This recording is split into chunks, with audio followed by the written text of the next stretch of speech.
while I'm doing an edit for these two, let us review something simple, shall we? So let's talk about GMK, the heat ray version from S.H.MonsterArts. And considering it's now Godzilla's 69th year anniversary, I wanted to talk about this guy for a very long time since, well, I saw GMK and I understand why many thinks it's their favorite Godzilla film. It has a lot of action, it has a lot of drama, and the overall mythology is just, oh, and the soundtrack slaps.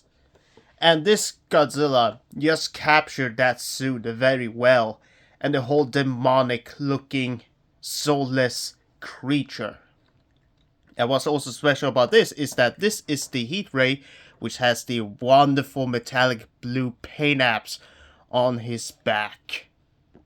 And just for size comparison, here we have him next to my NECA Godzilla GMK, which I had a long time ago, and yeah, let's just say I had some surgery, which, aka, I literally removed all the ball joint from that one, since I think that one was a literal knockoff.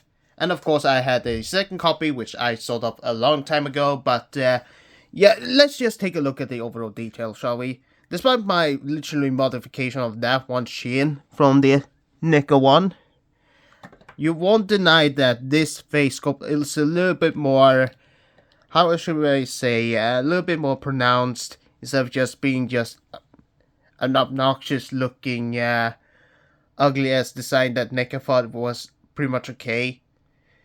And also, let's not talk about how short this one was. And let's not forget that we had the NECA Godzilla SOS version, which was taller than this. And the SOS is supposed to be 55 meters, while GMK is supposed to be 60. That was just pure unacceptable for my taste. So in other words, fuck this thing. And of course, let's just talk about the overall accessories, which he has none. For something that is literally a heat ray version, it doesn't come with any accessories. Which is why I gave this one the atomic breath part. They come from my first copy from the atomic blast one. And I honestly think he deserves that. But yeah, let's talk about the overall paint and sculpting, which I would say is absolutely outstanding. With the whole love detail, with the whole tail, the back spines, the overall thighs, the arms, and of course the head sculpt that I already talked about. It's just so well done. And considering it's Bandai before they just go full on what the fuck mode, this is just pure beauty. And I cannot overstate how well done they did. Especially with the eyes, which I will... Hold it, focus on me, focus. There we go. You can see that it has the most soulless kind of eye detail that they put on. And even the other side just looks soulless and it's just beautiful. And the teeth, oh my god, it's beautiful. And you also look, the mouth detail as well is also metallic painted, but it's not just pure mess like the NECA one was. And that, I think, it just radiates the heat ray, but just doesn't overdone it to a level that I think looks just pure disgusting. I think I'm gonna piss off a lot of NECA fans, but I'm gonna be honest. Even if I really liked that Atomic Blast, I absolutely hated how it kind of looks. Sure, in concept, the NECA one looks fine when he was literally just had the overall concept that the lights just shoot on the body when it has the Atomic Blast. But the problem is, if you remove the Atomic Breath part, it just looks ugly. He looks like he's been fucking smeared in some kaiju blue or fucking blueberry pie. Doesn't matter, it just looks ugly. And of course, there's just random splashes from nowhere. And don't give me the overall, well, Heat Ray. Well, at least Heat Ray actually did something clever. And for the record, I'm talking about that Heat Ray, when he has the blue on the chest, because in some point in that film, his chest did light up a bit, which I will give kudos for that, because at least it's not overdone. And for this, he never had light on his chest, but only on the back, which that makes even more sense than just pure ugliness. So I'm gonna hear, but Michael, my ass. Other than that rant, the overall figure is quite solid, which is a pretty, standard for S.H.MonsterArts.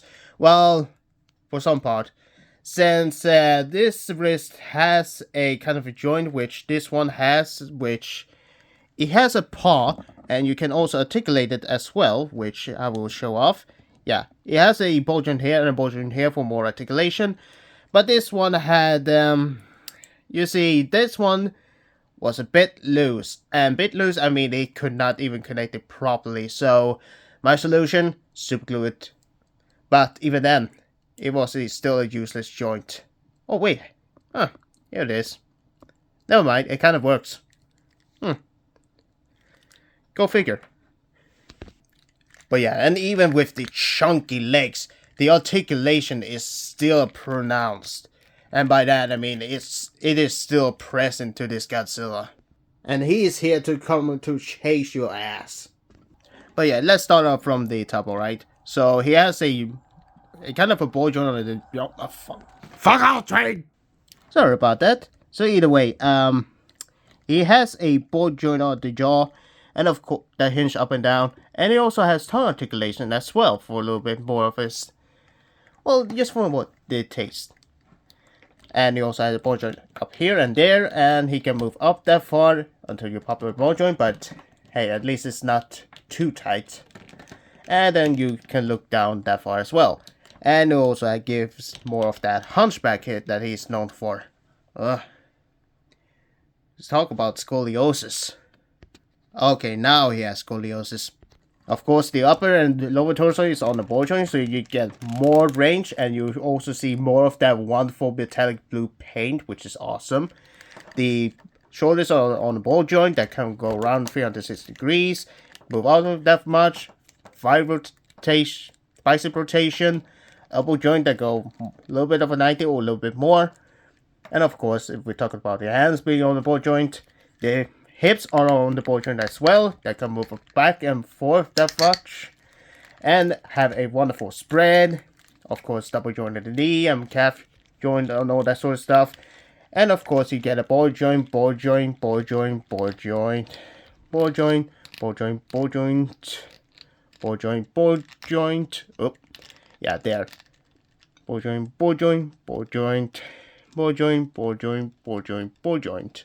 So 16 ball joints. The segmented the movement on that tail, instead of just being a goddamn bendy wire. NECA. So you can pull a lot of poses with this guy, and they will look so damn dynamic. And as for size comparison, do I really need to explain that? So the overall summary of this guy, he was pretty much worth it back then. But this is where I had to come and state the overall elephant in the room and say that the aftermarket may not be worth it, and I only recommend you pick this guy up if you find him cheaper, because with the downward spiral with S.H.MonsterArts, especially with Godzilla figures, and higher being their new kind of, let's just say, latest competitor, I suggest you either, it's an option if you want to get this guy, which I would say is pretty neat, or you can just wait until Higher Toys release their newest kind of GMK in the future. Either way, it's a very nice figure and I really love having it in my collection. But for the love of God, do not pay the scalper price, I swear to fucking God.